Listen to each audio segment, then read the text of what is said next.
cloud, connecting to cloud server. Now I wonder if it's going to only do cloud and not whatever. We'll get rolling here. Okay, so here we Mine go. shows it's recording. So does mine, yeah. So hopefully we're good. What's All the right. worst that can happen? Right. You know, yeah. Don't say that. Don't say that. The worst isn't the worst. So yeah. Here we go. All right. Thanks for joining me for another episode of the Your Longevity Blueprint podcast. Today, my guest is Dr. Felice Gersh. She is a multi-award-winning physician with dual board certifications in OB-GYN and integrative medicine.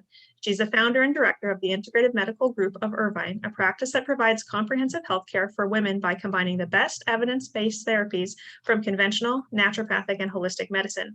She taught obstetrics and gynecology at Keck USC School of Medicine for 12 years as an assistant clinical professor, where she received the highly coveted Outstanding Volunteer Clinical Faculty Award. She now serves as an affiliate faculty member at the Fellowship in Integrative Medicine through the University of Arizona School of Medicine, where she lectures and regularly grades the case presentations written by the fellowship students for their final exams. She's the best-selling author of PCOS SOS, which we're going to talk about today, and the PCOS SOS Fertility Fast Track, and she has published articles in peer-reviewed medical journals. She's a prolific lecturer and has been featured in several films and documentary series, including The Real Skinny on Fat with Montel Williams and Fasting with Walter Longo, PhD. Welcome to the show, Dr. Gersh. Did I say your name right, Dr. Gersh? You said it perfectly. Okay. Thank you so much for inviting me. Well, I'm excited to talk about PCOS because, as I mentioned before we started recording, I've had a lot of guests, or a lot of, I should say, patients request that I bring on a guest like you to talk about PCOS, and there just aren't a lot of experts on PCOS. Chapter 6 of my book, Your Longevity Blueprint, is all about hormones, but I don't really dive into PCOS. So that's why I'm bringing you on the show today. So before we define kind of what PCOS is, I want to hear your story. So tell me more about you and what drove you to write this book, PCOS SOS. Well, it was a book that had to be written, and I started it quite a few years before the end product was produced.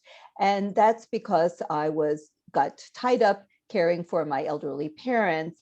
But in a way, it was a destiny thing, because I actually learned a lot during those years about PCOS, and I sort of reformulated a lot of my approach. So in the end, I didn't have to have a second book that was contradicting my first book, because it's really been an evolving science about PCOS. And fortunately, there have been more researchers around the world, less in the United States, more in other continents and other countries, that have taken the lead in terms of doing some of the PCOS best research out there.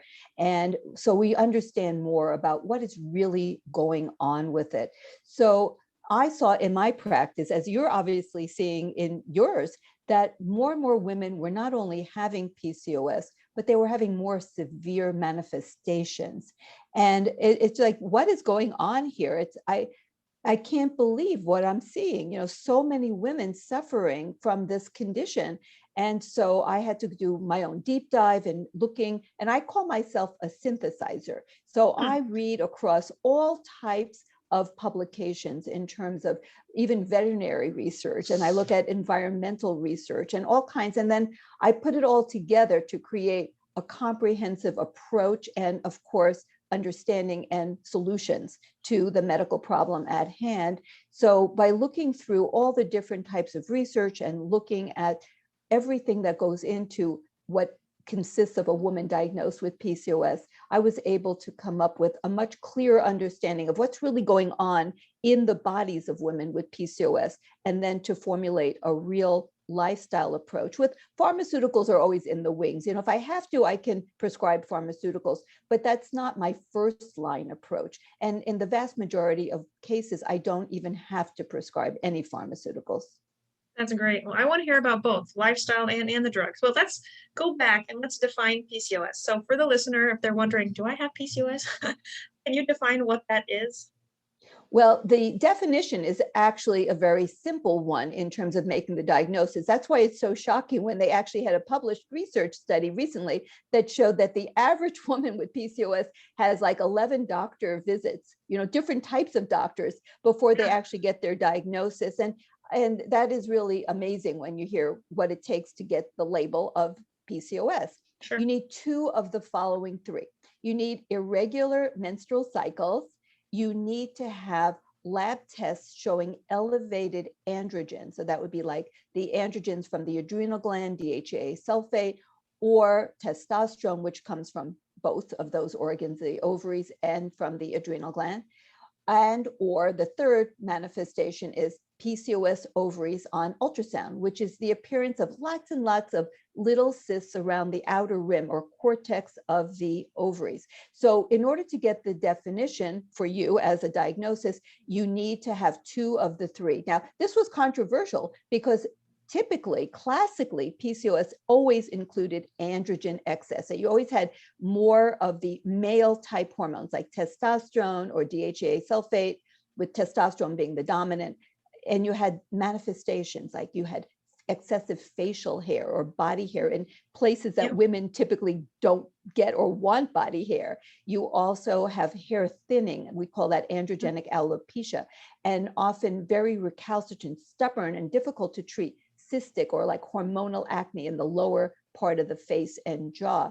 And those would be like the clinical manifestations. And in lab testing, you would have elevated levels that were well outside of the upper part of the reference range. But in this particular definition, it doesn't mandate that you have that as part of your clinical presentation. But that was controversial. So actually, technically speaking, you can have PCOS and not have any androgen excess at all. But for me, that's a different problem. It just, because when you look at the mechanism, that really is a different manifestation. It's a different problem. So whenever you tack on the word syndrome, like PCOS, Polycystic Ovary Syndrome. Yeah, that's also, that should raise red flags. That means that the medical establishment typically doesn't have a real clue as to what's going on. It's sort of a clinical observation that came up with this diagnosis, and also that it's going to be a spectrum and sort of a grab bag of different types of people that fit into that whole spectrum of the syndrome. So that's why not every woman at all with PCOS will be the same as another woman with PCOS. Sure. So I have to ask, you have a lot of experience. So do you feel like the majority of your patients with PCOS do have some of those high androgen symptoms, or do you see just as many cases who don't have those symptoms? I would say that almost 100% of my patients with PCOS have androgen excess. I think I could count on one hand all the patients that have absolutely no clinical or laboratory evidence of androgen excess. Okay. Do you feel like cases of PCOS are increasing, or are we just more aware so we're finding it more? What's your... No, they are definitely increasing, absolutely increasing. And if you look through the literature, you'll see at one point in the past, they would say PCOS occurs in 5% of reproductive age women. Then it went up, well, 10%. And then, well, maybe it's higher. And in India, where I was just over a year ago, just before the whole COVID thing kind of shut everything down across the world with travel, they were talking about as high as between 35-39% of the female reproductive age population have some clear manifestations of PCOS, but they don't actually like to report it. As you know, the women don't, they've tried to hide it. And it's really sad because, you know, it's not a condition that people like, not that you brag about your medical conditions, but it's not something that everyone even wants to share. They feel shy and like they don't want to talk about it. And so we have very poor data collection. So a lot of our estimates of the numbers are always going to be underestimates because we get a lot of the data from insurance data, because you know that's where they collect. Everyone has to have a diagnostic code, and it may be coded as something like infertility or irregular cycles. Right. Any of the symptoms, but they don't use. That's right. There's so many symptoms, so they don't actually put down PCOS, so it gets missed.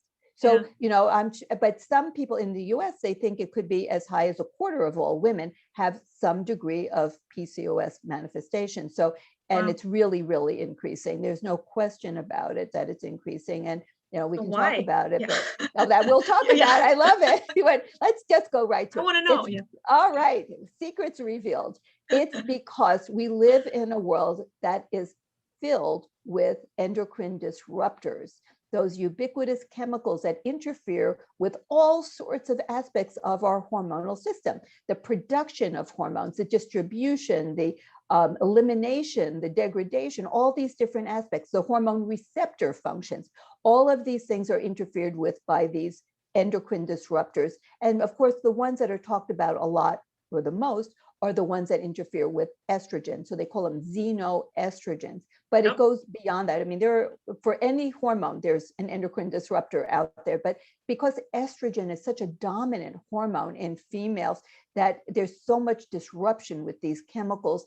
And when you present a pregnant woman with these chemicals, and the one that's been studied the most in PCOS women, but this is just because it's been studied the most and it's ubiquitous, meaning everyone has this in their system. I mean, it's unfortunate, but it's like in all of us, and it's BPA, bisphenol A. Now, a lot of plastics are switched and they say BPA free, and you think hooray, but that is now usually a plastic filled with BPF or BPS, exactly, which now we think may be actually more toxic than BPA. So there's no safe plastic. I mean, that's important to know. If it's made out of plastic, it's got something in it that is an endocrine disruptor and is toxic to you. So when you have bottles, please make them out of like glass or ceramic or stainless steel, because there's nothing out of plastic that you can put any label on that is going to make it safe. So we now know, unfortunately, that BPA in pregnancy concentrates in the fetus. So the amount that's in the maternal, I know it's like a sponge, it sucks it up into the fetus. So the amount that's circulating in the maternal blood is significantly less than what's actually in the fetus. So it gave people the wrong idea. Now, there's really no safe level of poison. It's just like safer, like less is better than more. But the idea that, well, you know, a little bit is okay. And plus, they're not even thinking about the interactions with all the other endocrine disruptors that are in the body, the phthalates and the pesticides, the herbicides, the heavy metals and the flame retardants. I mean, you can go on and on. They're all toxic and they all have endocrine disruptor aspects. But when you just even look at just the levels of the maternal levels of BPA, they're substantially less than what's in the fetus. And so women were told, it's okay, you know, the amount you have in you is not enough to be dangerous. By the way, they have also recently found that the testing method was actually incorrect. So it was underestimating even in the mother. I know, it's like another level of problem. So it was even underestimating what was actually in the mother. But the bottom line is that now we know that it's multiple times that in the fetus.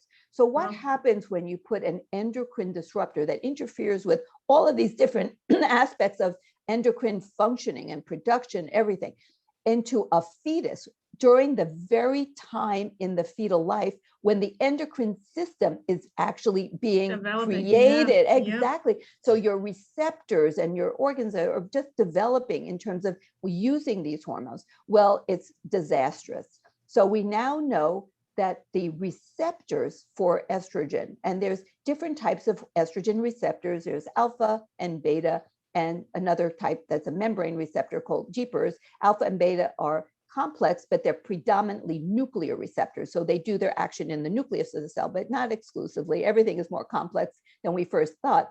But it turns out that the alpha and beta receptors of women with PCOS are not functioning properly. So it's like people all know about insulin.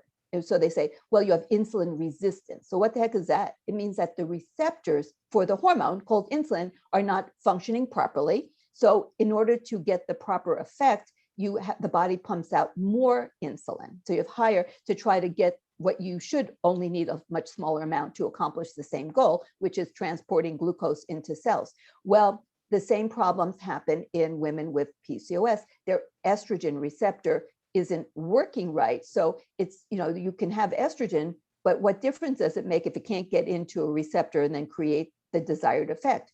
Well, in the body of a diabetic, in the beginning, at least, it burns out, and a lot of type 2 diabetics ultimately need to take exogenous insulin in order to function. But in the beginning, their pancreas can just bump up production and make more, so it can maintain the glucose level at the expense of stressing out the pancreas and having higher levels of insulin. But in women with PCOS, we don't have that even as an option. The ovaries actually are inherently having a problem in producing the estrogen. All estrogen in the ovary and elsewhere comes from androgens. In the ovaries, it comes from testosterone. So testosterone is a precursor hormone to estradiol. And the way it's converted is through the action of an enzyme called aromatase. Well, it turns out an aromatase, in order to function, requires the function of another enzyme called epimerase. It needs follicle stimulating hormone at the right amount and the right time. And that's all off. So it's not working right. And so the action of aromatase is deficient in the ovaries of women with PCOS. So you don't make up the slack by just making more estrogen for your estrogen receptors. So you have this double whammy of having lowered production of estrogen in the ovaries of women with PCOS and lowered functionality of the estrogen receptors, which are located everywhere. So that's the thing that a lot of people don't know, is that estrogen receptors are present on every organ system. So estrogen is like the glue that glues metabolic functions of the body to reproductive functions, so that it all works together to create one whole healthy female, so that she can safely reproduce and stay healthy, because pregnancy is a very metabolically stressful state for a woman. That's why we now know, taking histories of what happened to women during their pregnancy is very foretelling of what's going to happen to them as they cross into the menopausal years, which is another metabolically stressful state for women. So what happens is women with PCOS essentially are living in a very metabolically stressed body, because they don't have enough estrogen produced and they don't have enough function of the estrogen that they do have, which that's why there are so many similar metabolic manifestations, not talking about reproduction, that type of thing, but just looking at metabolic issues that are so similar between menopausal women and women with PCOS. The etiology of the problem is different. Other issues like relating to fertility, testosterone, they're different. But if you just look at the metabolic issues, which are related to lowering amounts of estrogen in the body, you can see similarities like insulin resistance, more prone to diabetes, more prone to mood problems, sleep apnea, hypertension, cardiovascular disease, acid reflux, and things like that. There's a lot of similar manifestations. Also, obesity with the visceral fat, the belly fat occurs in women in the menopausal transition and thereafter, and women with PCOS, because it turns out that there are very critically important estrogen receptors on mitochondria, the little organelles that create energy, that burn fat. So women after menopause have decreased ability to create energy and burn fat. And the same thing with women with PCOS. So it's like, so once you understand that estrogen is important for all aspects of metabolic health, then you can understand the metabolic problems that women with PCOS face. They're related to poor amounts, insufficient amounts of estrogen, insufficient functionality of estrogen. But then, of course, women with PCOS, unlike women with menopause, they do have estrogen. They just don't have enough. Whereas with menopause, ultimately, their ovaries make no estrogen. Women with PCOS just don't make enough. But we have poor women with PCOS because they're now producing all this testosterone. Now, why would they make all this testosterone? Because it's part of the assembly line to make estradiol, the estrogen from the ovaries. So if the brain is saying, I don't have enough estrogen, it puts out the signal called luteinizing hormone via the pituitary gland, which triggers the ovary to make the precursor to estradiol, testosterone. So now you're making all this LH, luteinizing hormone goes really high, and now you're making all this testosterone, but you have this block, so you can't go down the assembly line smoothly to turn it into estradiol. So the brain keeps saying more estrogen, so that makes more LH, that makes more testosterone. I know. So you have like, it's like it's like a comedy, only without the fun part. Like you have this like assembly line, and you just can't get from this step to this step properly. So you get a backup of all of this. This is our testosterone. So you have all this testosterone. Well, it turns out that when you have high levels of testosterone, it alters the gut microbiome that even promotes more testosterone. And then to boot, to make things like, insult to injury, we now know that we consume in the United States and across the world what has been labeled the Western diet, or the SAD diet, standard American diet, which is full of crap. So that creates a lot of gut dysbiosis and leaky gut. And it turns out that women with PCOS, just the first study came out of China, that they have impaired gut barrier function, they have leaky gut, they have dysbiosis, they have the wrong gut microbiome, which then creates more inflammation.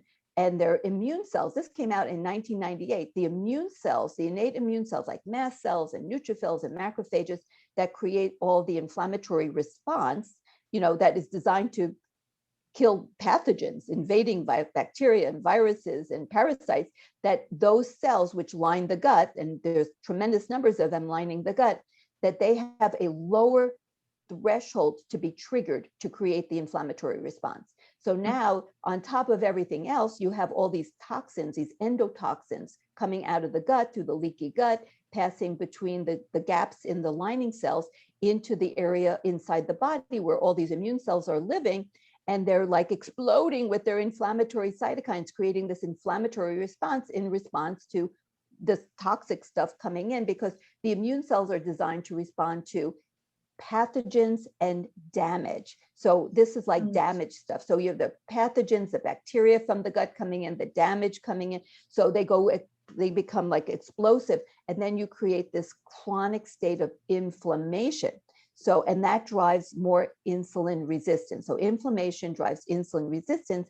And then on top of everything else, when you have high levels of insulin and glucose, which then promotes even more inflammation, that promotes the production of higher levels of another hormone, insulin-like growth factor 1, IGF-1, which has receptors in the ovary, which in turn triggers even more testosterone production.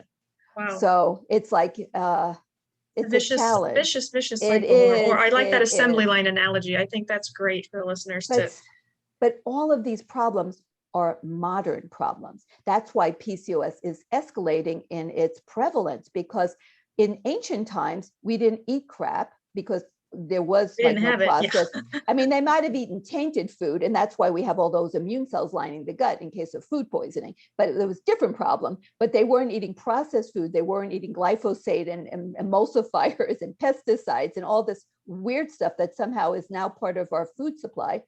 And they obviously didn't have all these endocrine disruptors. There was no plastic. There were no flame retardants and all of that sort of thing. So women in ancient times did have PCOS because it's genetically in them to have this very mild defect in converting testosterone to estradiol. But it was very mild, and it wasn't a handicap. It turned out it was actually a bonus, because they had just slightly reduced fertility, just a little bit extra testosterone, not enough to create a beard and acne and all these problems, but just enough to make them more dynamic, more outgoing, more the leaders, because they've actually done studies of women who were Olympic gold medalists, and they found that they had this like really mild, more, we'll say, normal version of PCOS. They had a little bit higher levels of testosterone, and that's makes sense. Bonus, right? In fact, we know that women who are like XXX chromosome, they don't make hardly any testosterone. That's just a genetic, abnormality. They're like trisomy for 3 X's, and they are much shyer. They're less outgoing. They're more timid. And with a little bit of testosterone, it's like, okay, nobody's going to push me around, So like the women with a little testosterone, they're a little bit more out there, they're just going to be more adventurous and so on. So it was really a plus to have the genetic PCOS of many millennia ago. But now fast forward to today's toxic world, toxic food, toxic environment with all these chemical endocrine disruptors, we've taken what was an advantage and turned it on its head into a huge disadvantage. Oh my gosh, a burden, like we'll say, a burden on the healthcare system, on the women, on their lives. And the thing is that recognizing that there are innate benefits of being PCOS, and that if we can take our bodies and the women's bodies with PCOS back to their origins, back to their original healthy state, without all the chemicals, without this crazy toxic food, that we can recreate the health and vibrant life of a woman with PCOS without all the negative stuff. Heck yeah. Yeah, I want to get to that. My next question was going to be, what does PCOS increase your risk of? And you very eloquently, you're a great speaker, kind of just covered all of that. But can you dumb that down for Oh, the listeners? yeah. Well, there's reproductive issues. And in the reproductive world, it's the number one cause of infertility. I mean, it's really huge. And unfortunately, it's also a problem for women who end up going for advanced reproductive technologies like IVF. They have actually very high failure rates. And the reason is because they have so much inflammation in their bodies that they have inflammation even in their ovaries, and their egg quality is reduced. They actually had one study where they pulled some fluid out from the ovary around a follicle, the little fluid, and they found it was filled with inflammatory cells. So that means it's inflamed. So you're not going to have healthy eggs in an inflamed environment. Right. So you can put an egg and a sperm together, but if the egg is, junky, the same thing for the sperm, by the way, there's a lot of men that are having a lot of sperm quality too problems. But so basically it's a big problem for women. You can trick them into ovulating, but if the egg is crappy material, it's not gonna, and then they have high rates of miscarriage, so it only takes for a little while, it doesn't work right. So they have high rates of infertility, they have high rates of miscarriage. And when it does work and they get pregnant, they have very high rates of pregnancy complications, gestational diabetes, pregnancy-induced hypertension, preeclampsia, preterm labor, abruptions, and their babies can be either growth restricted, they're too small, or they can be macrosomic, they're too big. Because if the placenta is malfunctioning and it doesn't deliver the nutrients and the oxygen adequately, you get a small undersized baby that's malnourished, right? And so that's bad. That baby is going to be metabolically challenged. But if the placenta is doing okay, but you have all this insulin resistance, which pregnancy magnifies. So pregnancy is innately an insulin resistant state. It's when you tip over the edge that you become gestational diabetes, which is so prevalent in women with PCOS. Then they have too much blood sugar. Well, that's going to all go to the baby because that blood sugar passes right through the placenta. So that baby is being pumped up with glucose. So you get this really jumbo baby, 10, 11 pound babies, and they have their own metabolic problems too. So each end of the spectrum leads to a baby that's going to be a child and a person that is going to be already handicapped with metabolic issues from the day that they're born, even before, because they're programmed, and it changes how their genes are manifesting. They call it epigenetic modification. So the bottom line, many, many pregnancy-related complications. Then, if you think about all the things that can go wrong in pregnancy, like hypertension and diabetes, well, those can manifest without pregnancy too. Right. So women who are just PCOS, they are more prone to diabetes. By age 40, women with PCOS have a 7 times higher chance of becoming diabetes by age 40 than the average woman. It's huge. They're more prone to hypertension. The arteries themselves, they're more prone to they don't make nitric oxide, a gas that keeps the arteries dilated and keeps the intima of the lining of the arteries healthy. So they don't have the healthy arteries that other women could have. It's like, think of it as premature aging of the vascular system because of estrogen deficiency. So, and then of course, inflammation surplus. Well, what a great combination, too much inflammation and not enough estrogen. And of course, they go together because estrogen is very key to regulating inflammation in the immune system and so on. That's why there's estrogen receptors on all immune cells, because it's part of that whole process. So you end up with all of these manifestations, and then it gets worse because you get this. Don't worry, we're getting to the good stuff. I know, but women with continue. They have much higher rates of anxiety, depression. I mentioned sleep. So they have problems with insomnia. They have more sleep disordered breathing, which includes sleep apnea. So they have, and then they have more autoimmune conditions. So they're more prone to Hashimoto's thyroiditis than the average woman, but they're also more prone to other autoimmune diseases as well, like lupus. And women with PCOS, this is not often recognized, they also have higher rates of other reproductive problems of females, like uterine fibroids and endometriosis. They're more common in women with PCOS than the average woman. It's not like you're only allowed one reproductive problem. I wish, but no, it doesn't work that way. You could have fibroids and endometriosis and PCOS. And PCOS, Yeah. So it's like, oh no, but it is true. And they're more prone to like having aches and pains like in their joints, more osteoarthritis, and more gut problems like irritable bowel syndrome, more acid reflux, and weight problems. Like 80% have a weight problem. And even the ones who, and it's very hard to lose weight because, as I mentioned, they have insulin resistance, which means their insulin levels are too high. And insulin, which is a vital hormone for survival, also has as its one of its main missions is to promote and store fat.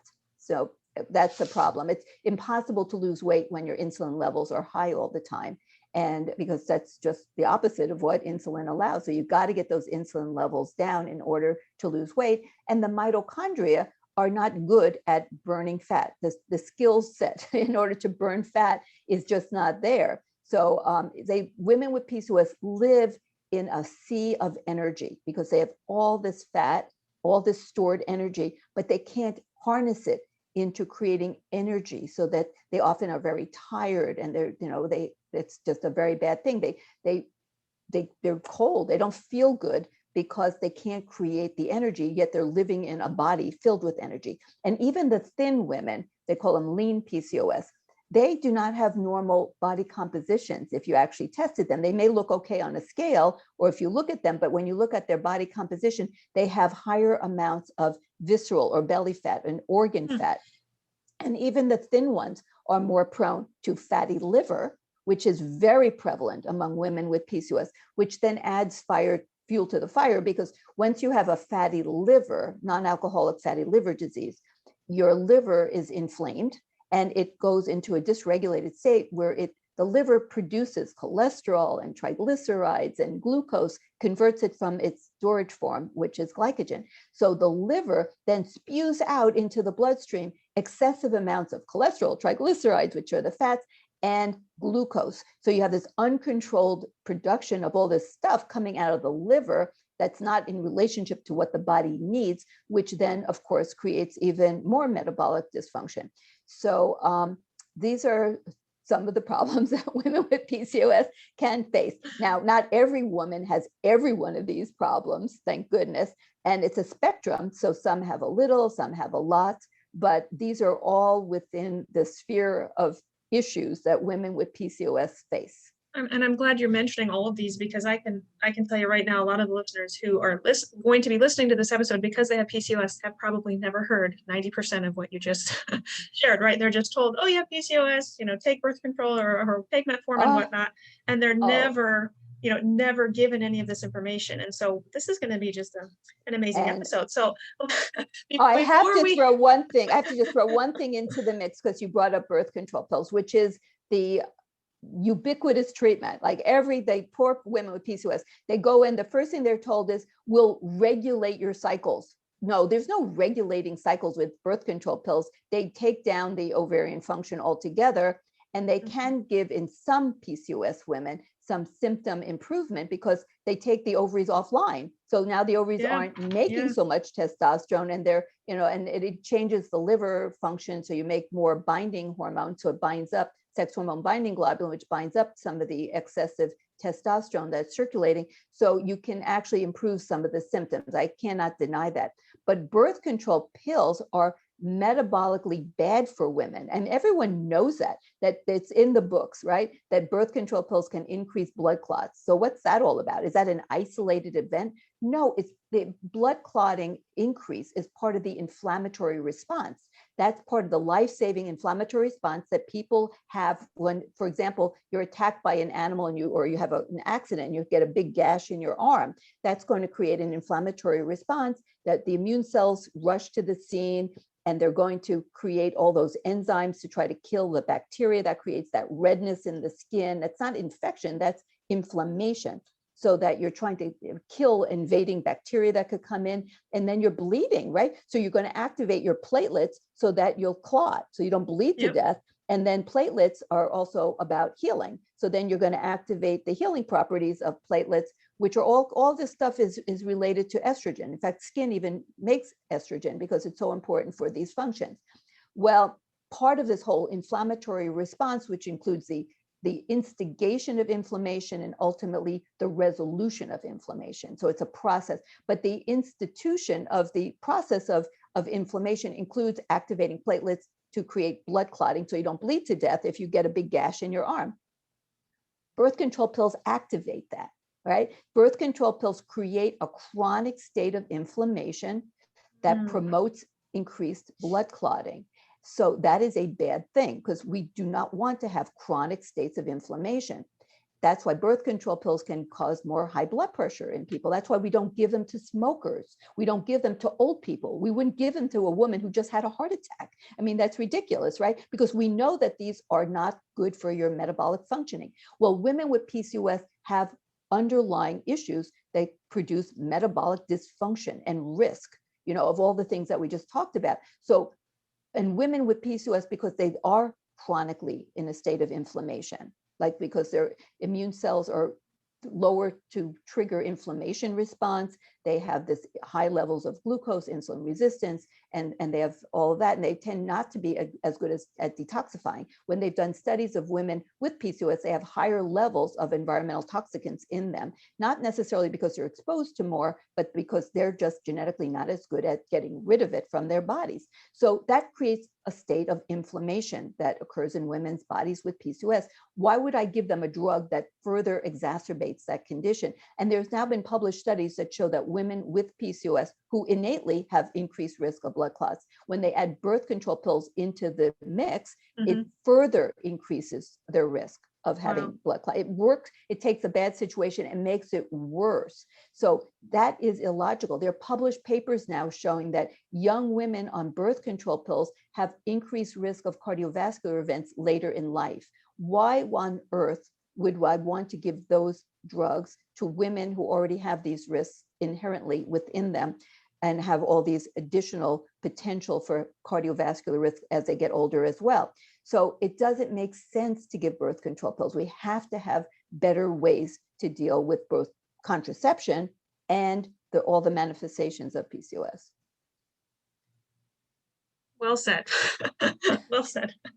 I want to, listeners, stay with us. We're going to get to the good stuff. I mean, this is all good stuff, but I mean the promising recommendations. But let's go back to labs. You've alluded to some labs, but just for everything you've said, can you go through? I'm speculating that the panels you run with your patients are going to be much more comprehensive than a patient would get from their maybe regular, conventionally trained OB-GYN, because you're talking about looking at insulin, looking at thyroid hormones, SHBG, maybe advanced cardiovascular testing. Like, what do you hit look? it. What do you start with the hormones? But what do you check? What do you recommend patients with PCOS have checked? Well, they will always need to have their total testosterone checked. Yep.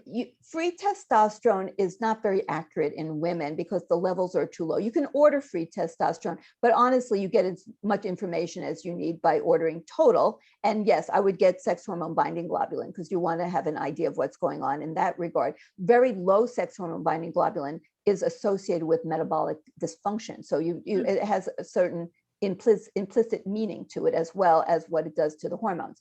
So then we would always want to get the adrenal androgen, DHEA sulfate. Yep. And if that is high, you definitely would want to get an 8 a.m. fasting cortisol. And then you would also want to get a 17 hydroxyprogesterone, because that can distinguish if a woman has acquired adrenal hyperplasia. So basically, as I mentioned, androgens, the male type hormones, come from both the adrenal gland and the ovaries. And a syndrome like PCOS incorporates women who have the primary PCOS problem, which is really the ovarian issue that I described, but there's another smaller subset where the problem is really originating in the adrenal gland, that the adrenal gland is producing too much DHEAS, which then converts down to DHEA and also to testosterone. So in the healthy reproductive age woman, half her testosterone comes from the ovaries and half from the adrenal. So having high testosterone in itself doesn't tell you which of those two organs it's coming from. So that's where you look for DHEAS. DHEAS is only made by the adrenal. None of it comes from the ovary. So if you have high levels of androgens coming from your adrenal, you need to look for other issues going on with the adrenals, like involving cortisol and these other enzyme systems. So that's really important, that anyone who deals with PCOS or has PCOS makes sure that they get actually evaluated, like what's going on. Is this primarily adrenal or ovarian? And then you want to look at estradiol levels, progesterone levels, and LH, luteinizing hormone, FSH, follicle stimulating hormone. I often will get anti-Mullerian hormone. That is a crazy name for a hormone because it's reflective of what it does when you're an embryo. But when you're a woman, a reproductive age woman, AMH, anti-Mullerian hormone, is, I think it should be changed to a different name, follicle recruiter hormone, because it's the hormone that recruits all the little follicles.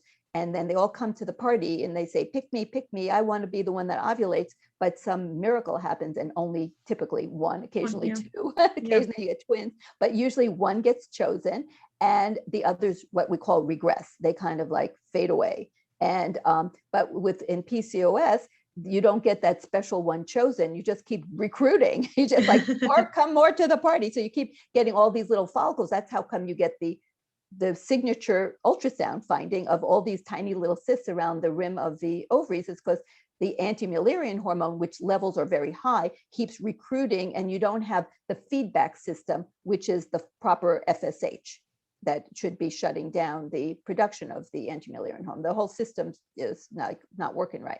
So we'll measure anti-Mullerian hormone. So, and then in terms of thyroid, we always want to look for thyroid antibodies, which are not typically done because there's high rates of Hashimoto. So we want to see our anti-TPO. We want to look for thyroglobulin antibody. And of course, we want to get the full array. We want to get TSH, and we want to get free T3, and we want to get free T4. So we definitely want to look across the board at all of those. And then occasionally, I will get adiponectin. So especially in my younger girls where it's questionable, like you can't really make a diagnosis in a 14-year-old, not definitively. Their ultrasounds will often show PCOS even in a young normal woman. And a lot of young women have high androgens. That's why there's so much teen acne. So it's really, you can't definitively make the diagnosis, but you can be suspicious. But if they have very low adiponectin levels, then that's unfortunately a sign that they probably are going to be a PCOS woman. We want to make sure that we take, well, in any case, we always want to be proactive, but even more so because adiponectin is an adipokine. It's a hormone made by adipose tissue that is very linked to the production of energy from fat. It's about triggering AMP kinase, a kinase signaling factor that causes mitochondria to burn fat. So even little girls who are destined to be PCOS, because remember, these problems are developing in utero in most cases, they actually from birth are not able to burn fat as well. As they often are like the 7-year-old that never got rid of their like toddler belly, they have this little chubbiness to them. And it's like, why is this little girl so chubby? It's not like she's eating differently than the other little girls, but she just has this like chubbiness to her. And that is often a prelude to developing PCOS, but you can check the adiponectin. So I will often check that. And then I like to check some of the genetic markers like the MTHFR, because I'm finding that some of the most severe manifestations of PCOS are in women who have the homozygous for MTHFR, the double T. So their capability of doing this process called methylation is about only 30% or so, 20 to 30% of what the optimal woman, say, who doesn't have any of these variations in her genetics will have. And that makes it harder for her to get rid of these chemicals that are coming into her body. So, we would get all of those types of things. And I don't want to cut you off. I was just going to say, and what about more advanced cardiovascular screening? I mean, maybe not in a 20-year-old, but like right. So eventually. I do. Right. So it crosses all age groups. So, and PCOS at menopause just fades into all the other problems of menopause, but all the underlying issues are still there. So they used to say, and it never made sense, that after menopause, women with PCOS have no higher risk of anything. Well, that made no sense. And it turns out now, of course, that is not true, but there's so many misconceptions about PCOS that, I mean, just logically thinking, how could that be? And of course it isn't. So they do have higher rates of all these problems that go on through the menopause years, but their ovaries are no longer functioning. So the androgen part kind of goes away from the picture, but all the metabolic stuff is still there. Right. So I absolutely do the most sophisticated cardiovascular testing. So the old-fashioned lipid profile makes no sense. I mean, my goodness, it's like, what, 50 years old? We now know that you have to look at the carrier particles, the apolipoproteins. We need to know how much reverse cholesterol particles are out there, how much the liver is producing. And you can look at like LP little a, that is another significant risk marker. So there's like definitely a whole host of cardiovascular testing that should be done. In my older patients, I like to do imaging. So I have a vascular tech in my office, so I can actually look at their, like the intima of their carotid artery to see what's going on in there. That's great. And then I do a lot of inflammation markers. So I said, inflammation is driving a lot of the problems of women with PCOS, but they don't have inflammation just randomly. It's all related to the diet, and we talked about. And as well, I didn't mention it, but because estrogen is very key to maintaining our master clock and our circadian rhythm, so women with PCOS essentially are living a life of jet lag. So because their master clock is like off the beat. So it's very important for like your liver and your pancreas to be working in the same time zone. That doesn't happen in women who have PCOS. So there's like a disjunction between the timing of the different organs. And that is one of the things that I approach in terms of my therapy, to try to get women back on the beat. So that in terms of looking at inflammation markers, I like to look at not just high sensitivity C-reactive protein, but microalbumin, which is a measure of leaky arteries. So we can understand like how the vascular health is really working, looking at the intima through a marker like microalbumin. And then I will sometimes look at some of the enzymes like myeloperoxidase or lipoprotein lipase. These are enzymes made by white cells that are involved in plaque stability or not having, or stability. And if you have high levels of these enzymes, it's showing that the white cells are infiltrating into the artery wall and creating potentially unstable plaque, which is what kills people when plaque ruptures. So we actually have markers for those things. And I can look at lipid peroxides indirectly by getting F2 isoprostanes, which is a measure of like oxidized fats in the body. Yeah. So we have so many of these wonderful inflammation markers. And then I like to look at homocysteine, which is an independent cardiovascular risk marker and will often go up in people who don't have adequate certain B vitamins, especially if they need methylated and they don't have it. And we now know that NAC, N-acetylcysteine, can also help to lower homocysteine as well. So, which women with PCOS, that's one of my mainstays as one of the supplements is N-acetylcysteine. So I like to, check on that. And then I get a lot of nutrient markers, like I'll look at B12, and then I like to look at copper and zinc and their ratio. And then I want to look at omega-3, and I want to look at CoQ10. So you can look at RBC magnesium. So there's a whole array of micronutrients that can also, I always look at omega-3, they're my omega check. Yes. So I can look at the fatty acids.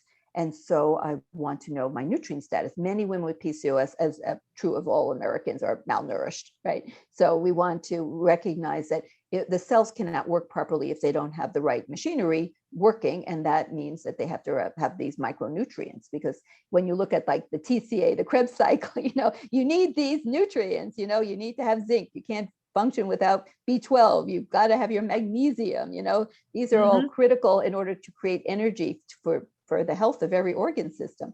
So we look at all of those things. So it's a lot of labs. And then I look at markers for autoimmunity. Like I like to look at the anti-nuclear antibody. If there's any issues whatsoever, I get like a standard celiac panel to see, because we know that unfortunately, autoimmune related issues with gluten are very prevalent throughout the population. And once you have gut dysbiosis, abnormal microbiome, if you have the genetic propensity, which exists in like 40% of the population, you're more likely to activate it and then develop the autoimmunity involving the gluten.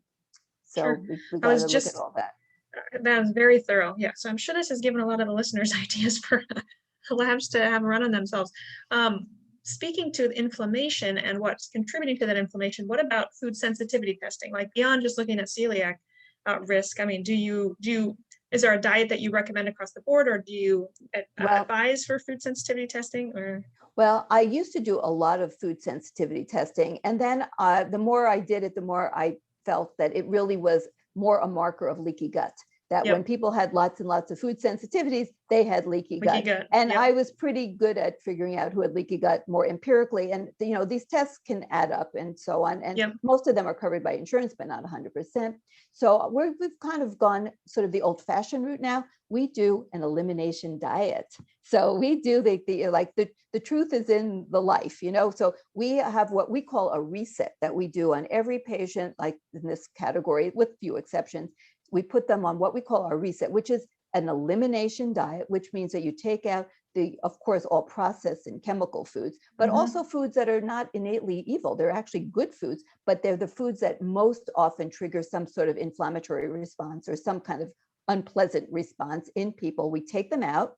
We see how people do. We give gut support, liver support with supplements, for helping liver detoxification improvement with its processes, reducing leaky gut, L-glutamine, demulcents, and, milk thistle related products, and NAC and DIM, all the ones that people in functional medicine are very familiar with. So we have our own protocol, our own protocol, and we do the elimination diet, and then we slowly add things back. We also teach a lot about having a lifestyle that's going to lower your exposures to endocrine disruptors and other toxic chemicals out there in the world. So we do that for a month, and it's dramatic. We do like a little survey, looking at different symptoms and so on, how just in 1 month people feel enormously better. And it's not a weight loss program, but women who need to lose weight will typically lose about 6 pounds just by, the part and parcel of just getting healthier. And so we don't actually call it a detox because the conventional medical world looks down on that so much.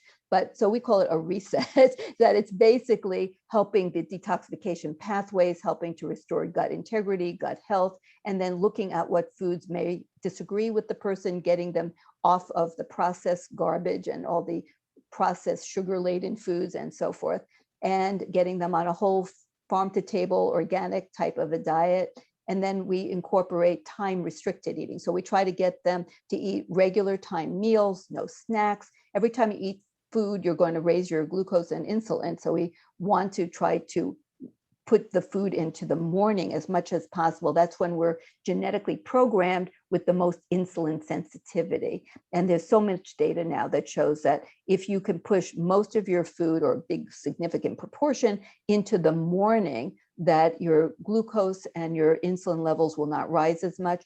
And it also reprograms the way the brain thinks. They've actually done functional studies, like imaging studies of the brain, and the amygdala, which is all about impulse and anger and all those emotions, and the frontal lobes, which are about thinking and processing, that they work better. They've actually done brain imaging, functional imaging, showing that when you eat a big breakfast of healthy foods, that the brain is going to work better, that you have fewer urges and binges, and if you eat a really great breakfast, you don't even want to snack, and you don't want to eat at night. And it really is real. The brain is altered, visibly altered in very good ways. So, we try to re-educate on all of these right out the gate so that people can feel dramatically better just in 1 month. It's interesting that you say that, because I've had some other guests that I've interviewed on intermittent fasting. And so, right now that's kind of like I don't want to say the rage, but a lot of individuals are skipping breakfast. But to be honest, I feel way better if I have breakfast. Yeah. And then, like in my book, I say eat breakfast like a king, lunch like a queen, and then what is it? Dinner like a pauper? I don't know. You got it. That's it. That's the saying. And I applaud you. I'm so happy you said that, because there is this crazy thing about fasting for really long periods of the day, which isn't inherently wrong. They're just doing it during the wrong period. Once you understand that we are genetically programmed as diurnal creatures, we're day creatures, and we are genetically programmed to be more insulin sensitive in the morning. Everything is on a timer. Like we know men make more testosterone at this morning hour. That's right. And we are timed. Insulin peaks in its efficacy at this time, and the adiponectin and everything you can, they have slides that you can get, pictures from studies that show a clock face, and it shows at each time of the day, like this is when you have your lowest temperature, this is when you have your peak of Right. blood pressure going up. That's why heart attacks are more likely to happen in the early morning hours, and strokes. Everything is on a timer. So we cannot change that. That's built into our genes. So people who say I'm a night owl, I tell them you're messed up. I'm sorry, because humans are not owls. So if someone wants to eat for fewer hours, it almost sounds like it'd be better to not eat, dinner, not to eat later in the day and fast until the next morning. And I feel better that way. I do. So yeah, I'm glad you're confirming that for me. Yay, yeah. Correct. So, you've already really gone into just now with the protocol that you guys offer at your practice, kind of the healthy habits and some lifestyle changes for PCOS. So for the listeners, again, and I'll probably turn this into 2 episodes because we're getting long here. Yeah. But I want to go back to the endocrine disrupting chemicals for a moment here. Can you just speak to some of the lifestyle changes? So you mentioned getting plastic out, just straight up getting plastic out of your life as much as you can. Yeah, which is very hard. Which are there other blanket rules that you? Yes, do you want to share some of those? absolutely. So, I mean, there have been people who've done like my year without plastic, and it was like impossible, right? So you have to do your best, but at least don't store food in plastic, okay? If you put a lid on that's plastic, make sure the food is cooled before you put the lid on, and try not to have the food touch the lid. If you do takeout food, they always say bring your own container, but I don't know who's really doing that. But if you take the food home, immediately get it out of that container and put it into stainless steel or glass. And make sure your cookware doesn't have stick resistant stuff that is potentially toxic. So you don't want that because that off gases while you're cooking and also gets into your food. And personal care products are a significant contributor to toxins in the body. So you want to look at, like, does this have methylparabens? Does this have so-called fragrance? That means it's a phthalate. So look at the ingredients of what you're getting. There's so many natural organic things. Like for skincare products, you can buy expensive stuff and it says has lavender essential oil, has this neem oil, it has rose geranium oil, and it will say in shea butter. Well, we buy like really inexpensive organic shea butter and all the essential oils and just mix your own thing. Then you don't have any of those methyl parabens for the preservatives, and everything is organic. And it costs a tiny amount of money, compared to, like, you're not paying for all this fancy packaging, you get your own little containers. And so, it doesn't take that long to do those things. And it's kind of fun, and you can experiment a little bit because, if you put 1 or 5 drops in, it's not going to change anything unless you're using a very highly irritant oil like tea tree, we have to be careful. But most of it, it's, just experiment a little bit and get, like, there's so many books and recipes for how to make your own personal care products. But, be careful, like sunblock, we know that can be quite toxic. You should only use the metal ones, like the titanium oxide, or zinc oxide, but definitely the zinc oxide, but definitely don't use the ones that have the all the different chemicals in them that are really oxy absorbed. This, oxy oxy whatever, right? Exactly. And you can go to the Environmental Working Group's website, where they rate not every product. I walk around with it, and I try to buy something and it's not in their data bank, but you have a lot of products that are in their data bank. So you can look at things that are rated based on their content of poison. So you can get air purifiers, get water purifiers. Those are really important things, because we now know that there's a lot of studies coming out, not shocking for us who know about this, but they're like, air pollution kills how many people, millions of people around the world every year, and it's like a lot, and it causes all kinds of learning disabilities in kids and all kinds of things. So you definitely want to lower your exposures. And then, of course, you want to have healthy liver, healthy gut, so that you can actually deal with it. I like saunas a lot. And if you don't have a sauna, you can also sweat, So if you do exercise or create your own little sauna, like in your bathroom, by putting on the hot water and making steam, but exercise As long as your water is purified and you're not, that's right. chlorinating your That's right. You breathing have to in. have a whole house. That's right. A whole house water purifier. But there's nothing like exercise and just ordinary Yes. sweat. That is, because then you get all the benefits of exercise, which is fantastic. So, it's look at Great what you tips. buy and, wash your clothes before you put them on. So that also helps. Literally, yeah. Literally wash your clothes before you put them on. And, as much as you can, buy natural products, natural fibers. It's challenging, definitely, like when I saw what Gore-Tex does, it's like, oh darn, because I like water, proofing things, if you're going skiing, but you've got to, be aware that the more you put into your life, the more that's going to be into your body. And so we gotta do what we can. Totally. You've alluded to nutrients that are extremely important, but I do want to ask about, we opened this episode talking about I made a joke about birth control, metformin. So I do want to come back to medications for a moment, but first I want to talk about supplements because I commonly get asked about inositol use in PCOS. So are there a few top supplements that you are for, or are there any supplements that you are against for PCOS? Are there any myths around, best supplements for these patients? Well, definitely there are a few like very useful ones that are pretty much across the board for like fish oil. women. Yeah, actually vitamin D and fish oil and B complex, like a good prenatal vitamin. Those are all like really mainstays that could get forgotten when you're looking at the more esoteric. Exactly. So for women who have the ovarian version or have issues with ovulation, myo-inositol is really a very important one. There's a lot of data on that. The D-chiroinositol is a little bit more controversial in terms of what is the right dosing, because just as a quick note, so inositols are a family, and that what makes D-chiroinositol different from myo-inositol is not their chemical formula. Their chemical formula is identical. It's their stereotactic orientation. So it's how they are in 3D. So like if this is my arm, it's the same arm if it's straight up or if it's like that. So that's like a stereoisomer. So this is a stereoisomer of my arm from this. So it's the same formula, it's just in a different position in space, how it's arranged. So that's what makes them different, but they actually have different effects because of that. And the D-chiroinositol works very well in the liver to help with glucose function and glucose transfer.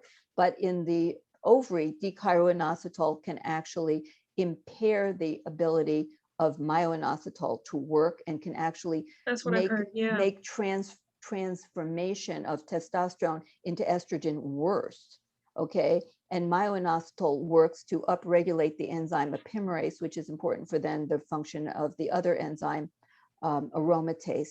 So I'm waiting for more data to come out on the D-chiro. Also, if you give D-chiro in some ratio orally, that doesn't mean it's going to get anywhere in particular in the body in that ratio. And the D-chiro-myo ratio is different in different organs.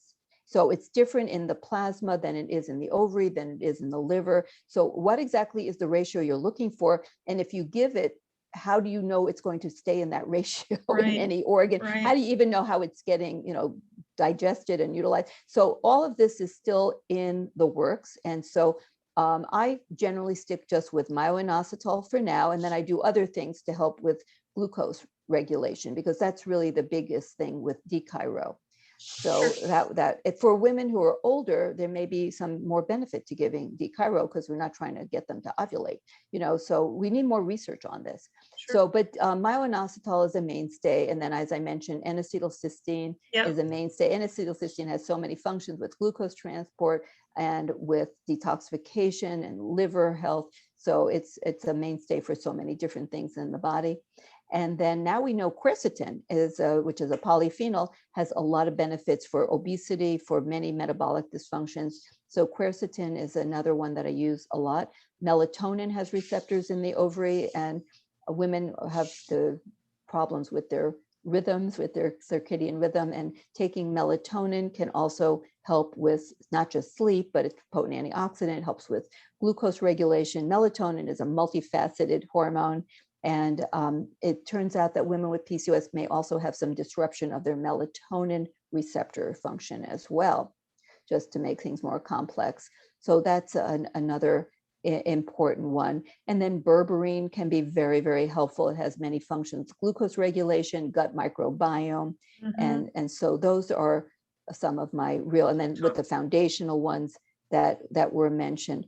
And then, after we do our reset, we go into that. It's very hard because there's so many, like there's data on CoQ10 with helping as well. So there's no polyphenol I've met that I don't love, like curcumin. Curcumin is really great. And then for insulin resistance, we know that, chromium and magnesium I didn't mention. So, but I can overwhelm people. I can send them out with 100. So I do try to look at each individual situation. Absolutely. Yeah. So that I sometimes just okay, I'll give you a multi-mineral supplement. I'll give you a prenatal vitamin, because it's just how much, and a lot of times when you give blended products, unfortunately, they have a lot of things that look good on paper, but when you look actually at what they're getting suboptimal amounts of each one. So it only looks good on paper, but you're getting a teeny bit of this and a teeny bit of that and a teeny bit of this, and then I like to use a lot of teas, because herbal teas, like ginger is great, and spearmint tea helps lower testosterone. So, and holy basil is very relaxing, and chamomile helps with gut and sleep. So I love using teas. I like using essential oils, because at least I'm not giving more pills, Right. I call it pillitis. You get too many pills, so I like work that. with I usually say ways. pill fatigue. I like that, pillitis. So back to the metformin then. So do you find in your practice that you have very good outcomes and very good compliance and committance from your patients with your whole protocol, and you don't even need to use medications often? Or do you have a lot of severe cases and you do find yourself using medications like metformin or spironolactone? Well, a lot of my patients come in on spironolactone and metformin and birth control pills. I take them off the birth control pills, and then I leave them on the metformin and spironolactone initially. Of course, you cannot get pregnant when you're on spironolactone, because it's a birth defect producer. It's a teratogen. So I have to look at the risk of pregnancy as well at that point, especially I'm taking them off birth control pills. So, but depending on if they're sexually active or not, I will leave them on their medications initially, and then I wean them off.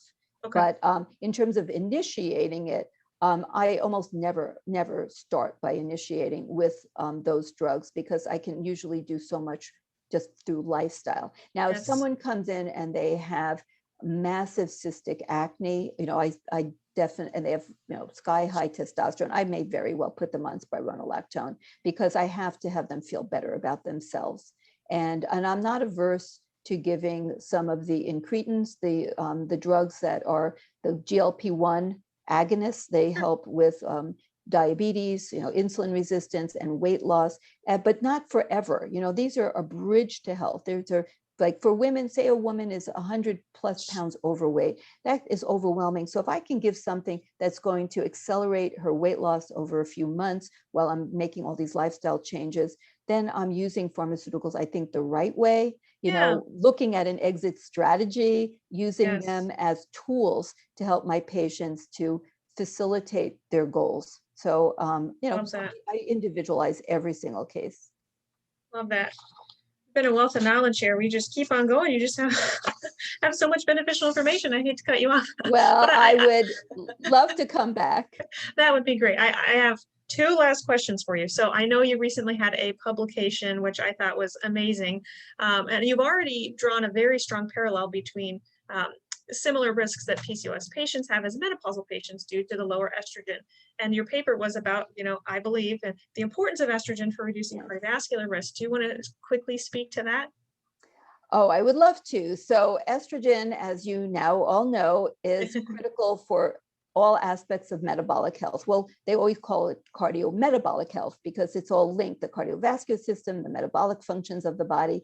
And when you lose your estrogen, you lose your metabolic homeostasis. You lose that critical vibe that you need to stay optimally healthy, because estrogen keeps everything working together, unified and facilitating proper immune function and the proper response for inflammation, resolution, and production of energy, healing. Everything is all related to proper estrogen levels.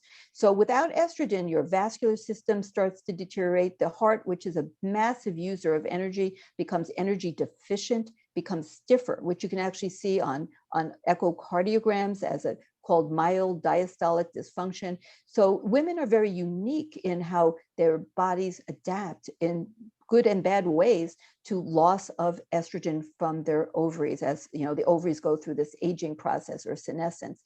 And so the manifestations in terms of cardiovascular effects are really dramatic. And this is not recognized and appreciated by our conventional medical world. And they just ascribe all the things that happen to women from menopause on as aging, like this sort of nebulous thing called aging.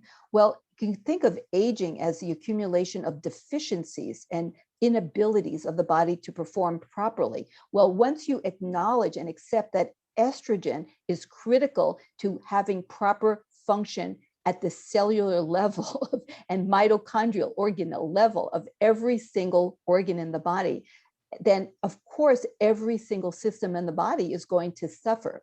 And the cardiovascular system is obviously a very dominant system in the body that's going to manifest with many ills. And the cardiovascular events of women, heart attacks and strokes, are the number one cause of death in women, more than other causes like cancers and so forth. It's just dominant is cardiovascular events. And they're not all happening in 90 and 100-year-old women. We're talking about women in the prime of their lives, like 55 to 70. There are more and more of these incidents of strokes and heart attacks in women, often unrecognized until too late in the game. And they call women's heart attack presentation often atypical. Well, they're not atypical for women. Stop calling it that. They're typical for women. They're just atypical for men. We could call men's presentations atypical.